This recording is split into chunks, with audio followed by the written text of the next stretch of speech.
Qu'elles soient agréables ou difficiles, les émotions font partie de notre quotidien et peuvent parfois être envahissantes à tel point qu'elles nous submergent. Face à cela, on entend souvent qu'il faut parvenir à contrôler nos émotions négatives pour ne plus en souffrir.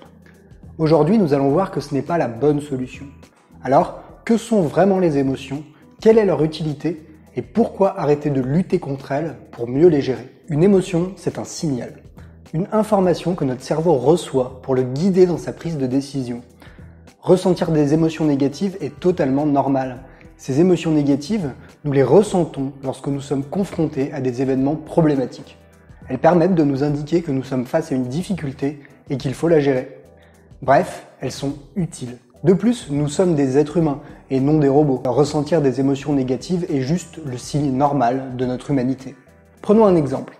Si vous êtes en forêt et que vous tombez nez à nez avec un ours, vous allez immédiatement ressentir une émotion de peur que votre cerveau va interpréter et transformer en décision de fuite.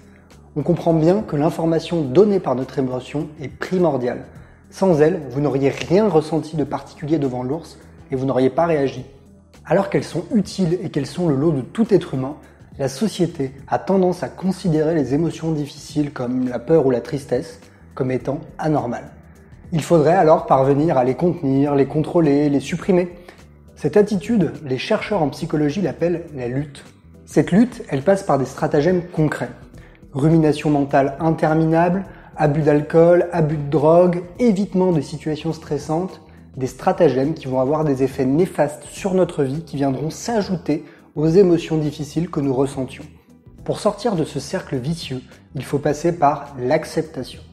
L'idée, c'est de laisser nos émotions difficiles exister, leur laisser un espace d'expression et consentir à les avoir. Accepter de ressentir la peur, la tristesse ou l'angoisse. En fait, accepter que nous sommes des êtres humains et que nos émotions ne peuvent pas être constamment agréables et qu'en plus, elles ont leur utilité. Accepter ces émotions difficiles permet alors d'arrêter de tenter de les combattre en vain à travers des conduites qui sont in fine néfastes pour nous et de libérer l'énergie que nous utilisions pour lutter et de la réallouer à des activités qui comptent vraiment pour nous, comme par exemple prendre soin de soi ou aller dans le sens de ce qui est vraiment important pour nous.